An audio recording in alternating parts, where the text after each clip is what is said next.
Hello everybody, welcome back to another Smartboard Tristan video.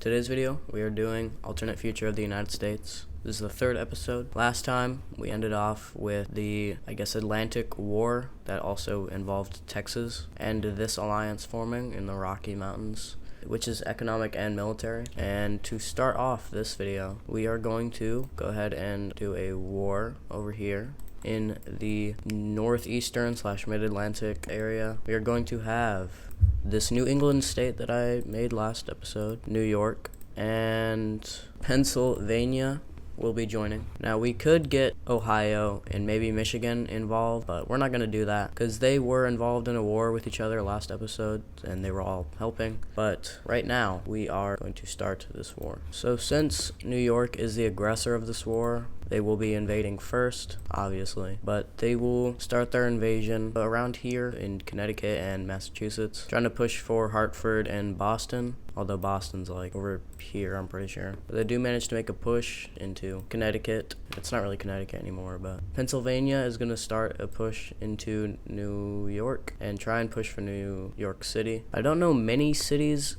in this area, or at least their locations. Like I know Philadelphia, Harrisburg, Hartford, which is Connecticut, Providence, which is Rhode Island, Boston, Salem, New Hampshire, Concord, that's all I really know, Montpelier. But I don't really know their locations. Anyway, let's just continue. Pennsylvania is trying to capture New York City by encircling it. New York goes further into New England, pushing up along the border into Vermont area. They also push back against Pennsylvania a little bit near New York. Pennsylvania begins to push all around its border with New York. I forgot to mention why they were fighting. Basically, New York wants to establish all northeastern trade control, and they don't want to die. Pennsylvania's defending them, and they also don't want New York to be like a powerhouse up here. So they're trying to stop New York from becoming an empire. New York pushes them back a little bit, and eventually splits them off from there, and they start an invasion into Pennsylvania. This comes at a cost, as New England pushes back against New York in the south, and they even start a small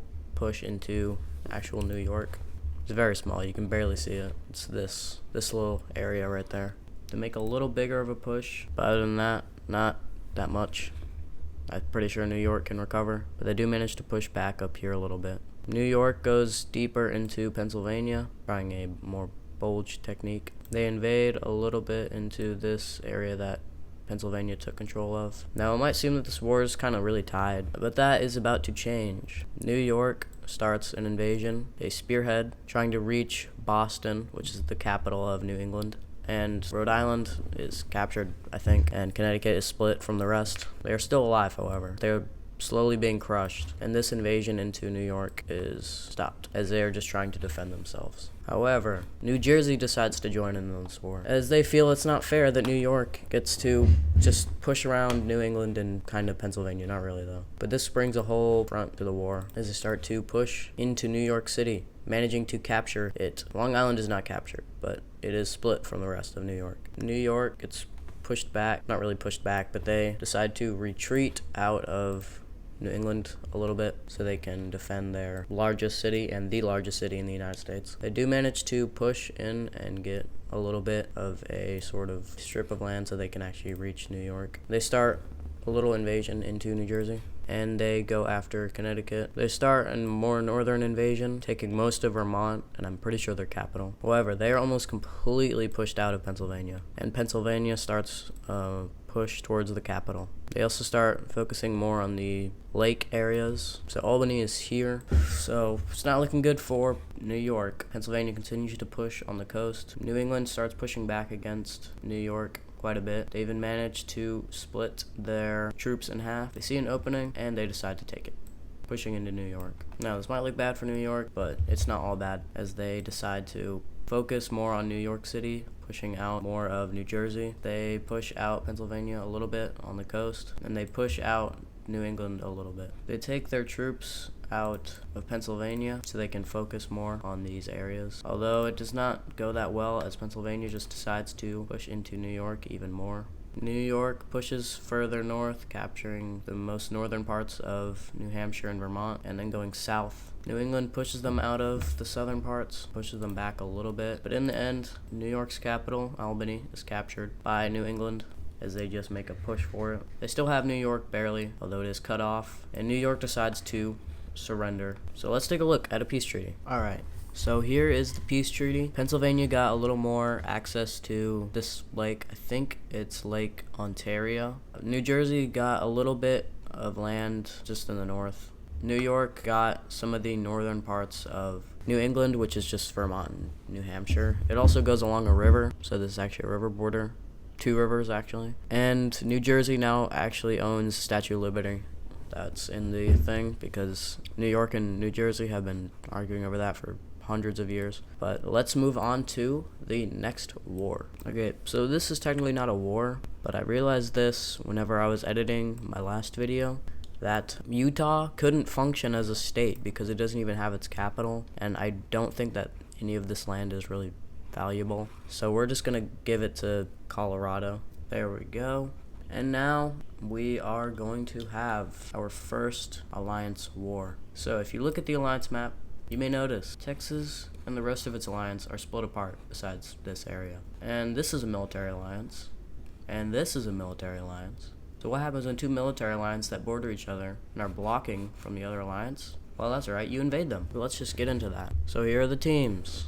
They're kind of obvious, but Texas, Florida, and Virginia, and the Dixie Union, Tennessee, and Alabama. So what starts this war is, actually, who starts this war is Texas. And they're looking for round 2. And, well, let's just say Alabama's a pretty weak state. Mississippi, Louisiana, Arkansas, also pretty weak states. Not really Mississippi as much, but... So I accidentally muted my mic for like a few minutes, like an idiot. So I'm just gonna have to voice over what I said in this part, or a gist of what I said. So the red team has a little bit less than 500,000 troops, which I am accounting the troops that died in the other video. So Texas starts a push into Louisiana, slowly going around the coastline. The goal of the red team is to try and capture the Mississippi River, and Texas starts going in through Arkansas. Alabama starts its push into Florida, which goes pretty successfully as they take most of the northern part of the panhandle. Mississippi, Dixie Union starts going in through the northern part of what used to be Louisiana and Texas. Tennessee starts going into Virginia, and Virginia starts a push back into Tennessee. Now, Virginia is the strongest in this alliance, so it wouldn't be too hard for them to push against Tennessee. They then kick Tennessee out. Florida starts a push into Alabama, trying to go for major cities like Birmingham. Texas keeps pushing into Louisiana, trying to encircle the Mississippi River. So since Alabama and Tennessee have more forests, it's going to be harder for Virginia and Florida to get through these more foresty areas, like right here. And Texas is going to go for areas like New Orleans and Baton Rouge. Even though they're swampy, it's still worth it, worth the loss of soldiers. So they continue pushing in, killing many soldiers in the process. Virginia is just going to go along and try and link up with Texas and Florida just as fast as they can. Texas starts an encirclement around these troops in Arkansas, I guess. No, that's northern Louisiana. Never mind. And they attack from the back. They are pushed out of Texas, at least most of them. Florida continues its push into Alabama, also trying to link up with Virginia. Florida retakes part of its coastal areas. Virginia is trying to get to Nashville, which is just about the center of Tennessee, like here-ish. They're almost linked up with Florida, but they hold firm in Nashville. Texas pushes into this Arkansas area more, trying to go along the border. This alliance is kind of crumbling, so they're going to be asking for assistance. Ohio, can you help us? Ohio says no. Missouri, can you help us? Even though we invaded you? Missouri says no. Illinois, can you help us? Illinois says no. The only people that come to their aid, which very stupidly in my opinion, is Georgia, Carolina. It's not much, but I mean, hey, it helps. It also provides a new front because they can now sneak attack, which they do. They go into all these areas because they still have a pretty considerable amount of troops. Probably about 60,000, I would say. Maybe maybe a little less, 45, 60,000 troops. Because they took all the troops from these areas. But they began a push to try and split Virginia and Florida in half. Now, they may have had the element of surprise, but they don't have the element of good planning and They are then separated, and now Virginia and Florida are linked up. They get pushed back out of South Carolina. They get pushed out of this area of Florida, this area of Virginia. Not out of South Carolina, though, because Texas isn't defending it as well. They're mostly focused on over here. Speaking of which, Texas pushed them out of northern Louisiana, and it's all starting to fall south for the South. They start invading from all sides.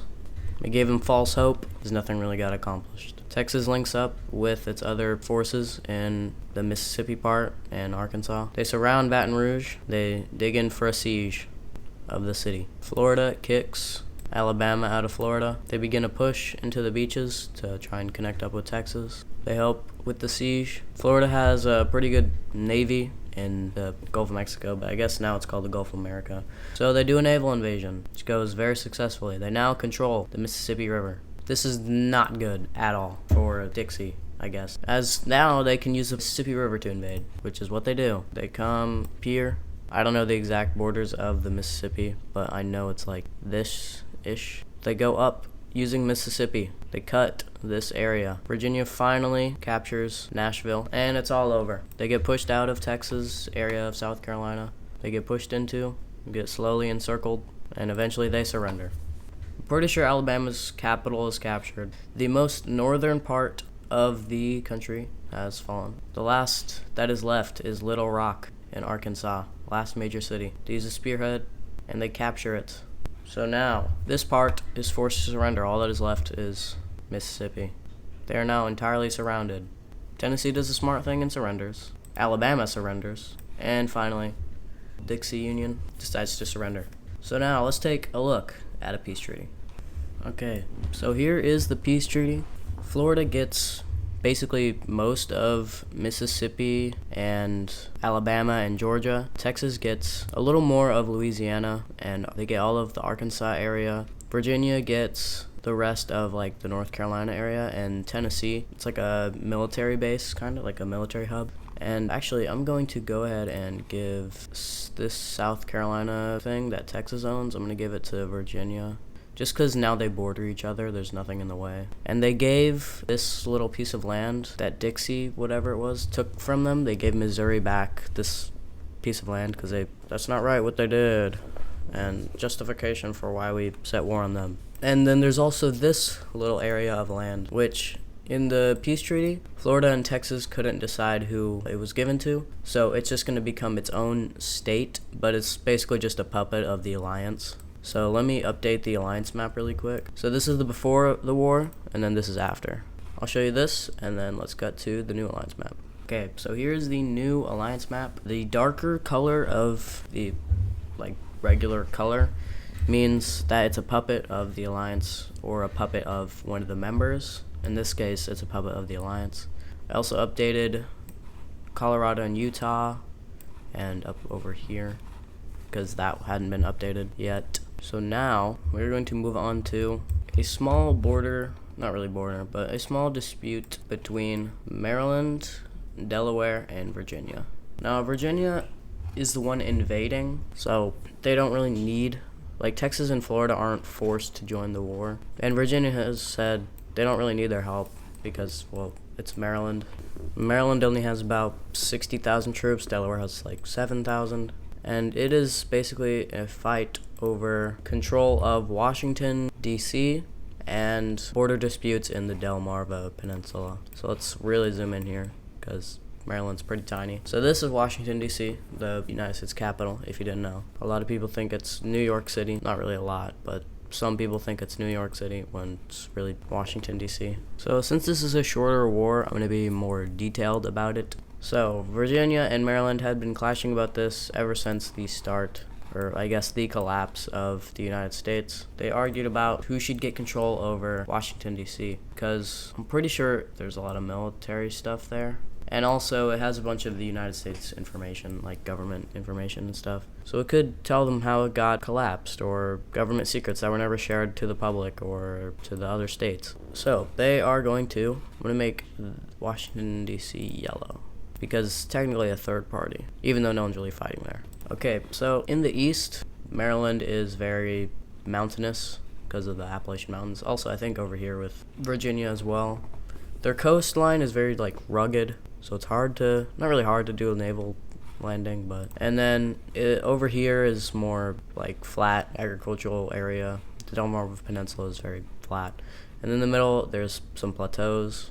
I don't know much about over here. I'm pretty sure it's all flat area-ish.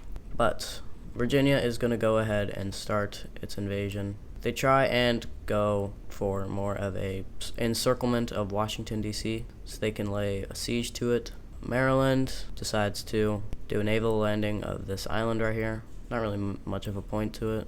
They then invade this little part of Virginia, which goes very successfully, almost kicking them completely out. They then start going towards Richmond. Virginia was not expecting this. They were expecting them to more try and defend themselves, so this invasion is a surprise.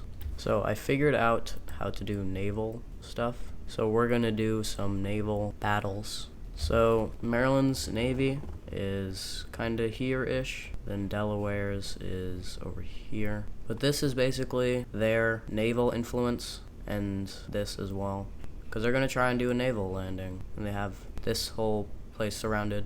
Now this is going to be the Virginia Navy, not to be confused with the puppet color. These like that mixed color, that's going to be like where they're clashing right now, like battles kind of. So they're kind of clashing around, like around here. So that's all Virginia. I'm not going to color down there because there's not really a need to. But anyway, so Virginia starts more of a push into Maryland, trying to go into the capital now.